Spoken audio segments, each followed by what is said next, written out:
Welcome into today's show, Cardinals fans. What we're doing is going over the biggest winners and losers from Cardinals OTAs as they conclude. You're watching Cardinals Today, presented by Prize Picks. I am your host, Joey O'Donohue, and first thing I'm going to do on today's show, before I give you my list, is let's try to help out Jeremiyah Love, all right? It's going to be a fun thing we're doing here. Don't ask me how it works, but I know it will. Every sub we gain on today's show is a touchdown for Jeremiyah Love. So if you want him to have an incredible rookie season, stay healthy, and score those TDs, I'm going to need my diehard Cardinals fans to hit that subscribe button. It's free, it's easy, and it helps everybody out here on the show.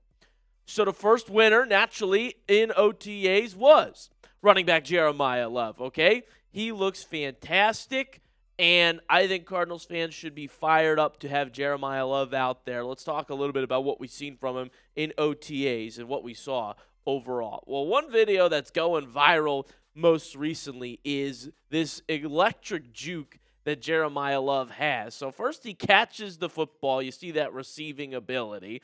Then hits the spin cycle, all right? It's video game stuff. You know, this is something that you see Bijan, Gibbs do a lot. Like, Love has that, and then he's off to the races after the spin move. And this went viral on social media. Just one small glimpse of what he can do in the open field, but always fun to see, and that sort of flash is stuff that I think Arizona needs right now. And, you know, people might say we're overhyping OTAs and whatnot. That's all fine, but I think Jeremiyah Love is someone to be hyped up for, and starting to see the little glimpses before the regular season is a positive sign. And so what else we've seen from Jeremiyah Love is looks as explosive as ever. I mean, you're seeing what we were reporting before the draft, and that is that he is a true three-down back, all right? He could be out there for any of the downs to run, block, and catch passes. Like, he does it all. He's a weapon. He's more than just a running back, and that's why they took him that high, third overall, okay? You saw the shiftiness, elusiveness. He's a playmaker that will be a spark on offense finally. And actually, funny enough, Cardinals special teams coordinator Michael Ghobrial said this about Love returning kicks. We will do anything it takes to win. If the opportunity presents itself to where he can take care of the football back there and we're keeping the volume of snaps depending on what he does offensively, it's something we'll certainly work at. Love is a true workhorse running back. He will be that for Arizona. That's a lot to put on his plate for sure, but it just shows how talented he is that they're like, if we need someone to return kicks, like, he can do it. We have no doubt about that. It just depends if we want to have him have that extra work. So after all that, he's my number one winner of OTAs. How you guys feeling about the pick? Do you think Jeremiyah Love, after some time has passed, was the right pick at number 3? If you think so, type Y for yes. If you don't think so, type N for no. But I know it's kind of controversial at the time. I was a big proponent of it. Let me know how you're feeling in this moment about Love being picked 3rd overall. Second winner for Arizona in OTAs. Guess what? It's another rookie, folks. And it is quarterback Carson Beck. He has come to play at OTAs. Here's what's happened. Number 1, he's shown the toughness and the work ethic that you would want to see. Now, he was a 3rd-round pick, obviously, for Arizona. A lot of people sleeping on him. I definitely have been. But the way he shows up and works hard, it's like, all right, he wants this. And that's the first step. You know, if you don't necessarily have it yet, the work ethic, the want to, can get you there. He seems determined right now. Also, Brissett, nowhere to be seen during OTAs, so Beck can earn his way up by playing well in OTAs, and it seems like he has started to do that. Don't think he'll be the starter still, but he's got the physical traits. He's still young, and Mike LaFleur also highlighted Carson Beck's experience, right, in college football. So that kind of gives him a small edge over other rookies. LaFleur says that he has done a lot of things that, you know, others still need to learn and get up to speed at. So if there's any chance that Beck plays this season, those little things will give advantages. I think we do see him at some point. I wouldn't put money on him being the starter, but I think he gets in, and I think he should get in. What do you have to lose this season by seeing what you got in Beck rather than Brissett, who's causing a fit right now? Next up, we have the rest of the list of winners. There's one more, and then all the losers from Cardinals OTA. So don't miss that. That's what's coming up. But first, let's talk about the app I can't get enough of. That is our good friends over at Prize Picks. It's the best place to win cash while you're watching sports. Playoff basketball is here, big golf tournaments, baseball's underway if you're old school. I love basketball, and playing Prize Picks makes the games so much more fun. It is really easy to make a Prize Picks lineup. You pick 2 to 6 players, select more or less on stat projections, including points, rebounds, assists, threes, several others across all sports. And I actually had a fantastic weekend. I am winning money on Prize Picks. 2 of my lineups had a payout of over $170. I mean, Joey O was feeling good. This 3-pick power play was the one I had been showing you guys on the show all week long. It was correct, ladies and gentlemen. So you should follow me on the app. My username is JoeyOD1. Get my lineups before I post them on the show. And if you're a new user, download the Prize Picks app today and use code HMA when you play your first $5 lineup to receive $50 in lineups. That is code HMA when you play your first $5 lineup to get an extra $50 in lineups with Prize Picks. Clickable link to download the app is in the comments and description of today's show. Final winner, and this might surprise some people. Others might be like, okay, yeah, I'd put Marv on there. I'm going with Marvin Harrison Jr., okay, as a winner at OTAs. Why? Well, a little bit of a switch coming for Marv this year. I think you're seeing, by the way, everybody's talking. They're trying to unlock Marvin Harrison Jr. this year.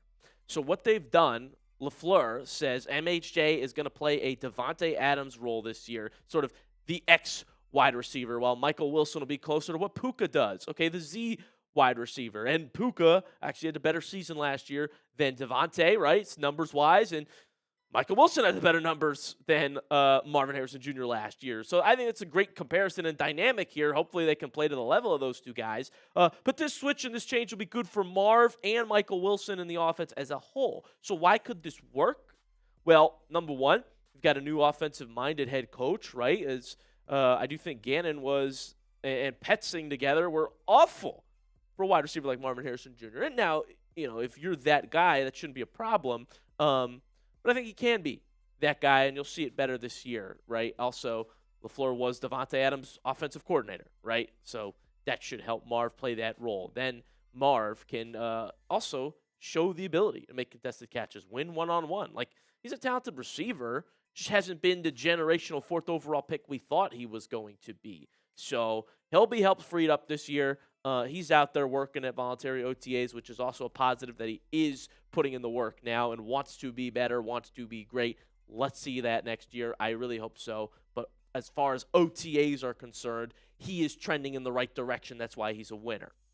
But with winners come losers. The number one loser of Cardinals OTAs is quarterback Jacoby Brissett. I mean, it's got to be. It's got to be. So what is going on with Jacoby? Well, he didn't show up at all to OTAs, all right? Now, he will be at mandatory minicamp going forward, but he didn't show up to the OTAs and made a big scene of it, right? Wants a raise, feels he should be paid as a starter. Cardinals want him to be quarterback 1, 2, so I guess that's where that play comes in, but come on, Jacoby, who do we think you are, man? The thing is, Brissett not getting a raise despite begging for it, well, that's a bad thing for him in and of itself. It's also making the scene and not getting out there while the younger quarterbacks and Gardner Minshew are going to work. It's like, Jacoby, you might ruin your season this year. If the Cardinals don't want to pay you and you won't play for them, where else are you starting? Let's be honest here. And so all of a sudden, Brissett comes in as the number one loser on my list because of this whole OTAs ordeal. He's also losing the fan base. Like, let the drama go. Next loser on the list. This one may be surprising to some. It is Josh Sweat. Why is Josh Sweat being listed on my list? Not because of anything, play-wise that he's done out in OTAs, but a lot of reports that were coming out suggest he's not having a good time. I mean, remember, Kyle Odegaard told us, don't know the exact reason for the absence, Josh Sweat not being there, but I've been hearing for a while he is not happy in Arizona. And then Ian Rappaport said, this has gained some steam on social media, so let's just provide some clarity here. Josh Sweat is not being traded, not to the Packers or anywhere. Carry on. Well, there's two ways you could look at this angle then of putting Josh Sweat on the losers list. Number one, if he is unhappy, well, then he's kind of not getting his wish because Rapport says he's not getting traded. Okay, so there's that. But also, he's not with his buddy Jonathan Gannon. I guess they had a great relationship. That's what all the reports say. There still is a chance he gets traded, despite what NFL insider Ian Rapport is telling us. But at the moment, Josh Sweat will be there for mandatory minicamp. He has showed up, I'm told.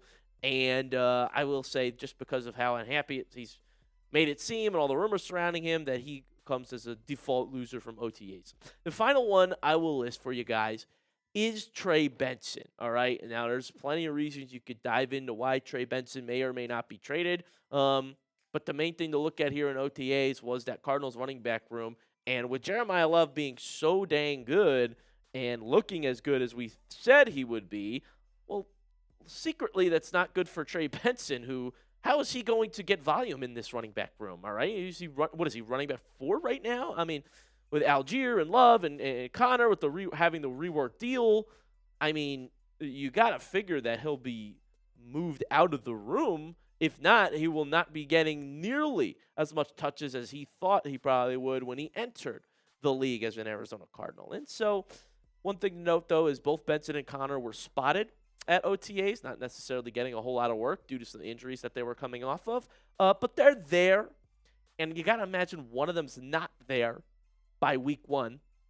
But on the contrast, the Cardinals have said it's not a bad thing to have so many good players in one room. Yeah, totally. But running back, one of the least valuable positions. You talk about positional value, doesn't necessarily lead to wins. And so that is why I have Benson as a loser here, because logic will tell you he will get traded at some point. If not, then he's just not going to get touches. So let me know in the comment section. If you're going to pick a big winner and loser for the Cardinals from OTAs, who would your picks be? You can give me a winner, you can give me a loser, or you can give me both. If you really know ball and you love this Cardinals football team, let me know in the comment sections. Get there down below. And that'll do it for today's show, everybody. Make sure you hit that subscribe button if you haven't already. I'm your host, Joey O'Donohue, host of Cardinals Today here at Chat Sports. Hit the sub button if you want Cardinals content coming your way. I'll have you covered.